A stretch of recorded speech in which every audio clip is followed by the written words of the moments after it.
Dice Ángel González, una pregunta larguísima, pero ¿cuál es el motivo de la epidemia de tontismo y subestimación de la ciencia? Pues es que no hay una causa, no hay un motivo, y cometemos ese error con muchísima frecuencia. Mira, muchas personas lo hacen por ignorancia, muchas personas lo hacen por una militancia ideológica que les impide aceptar todo aquello que provenga de Occidente, porque Occidente es malo,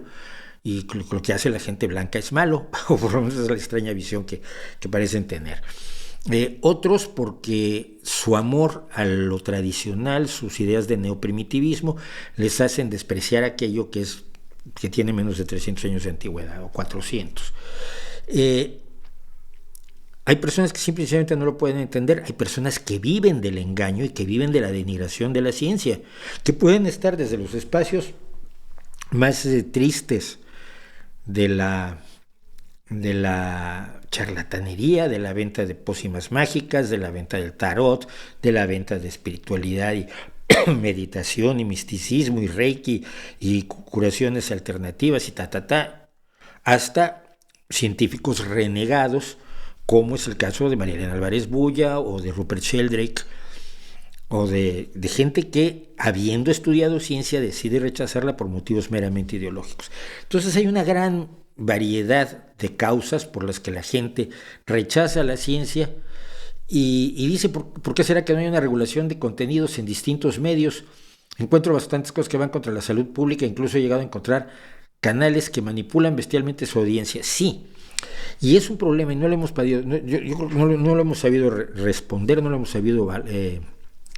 resolver. Tenemos,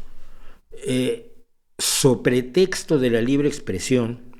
que es un bien valiosísimo al que yo defiendo a capa y espada, sobre texto de la libre expresión tenemos a gente que engaña, que miente, que difunde embustes y que pone en peligro la salud y la vida de otras personas.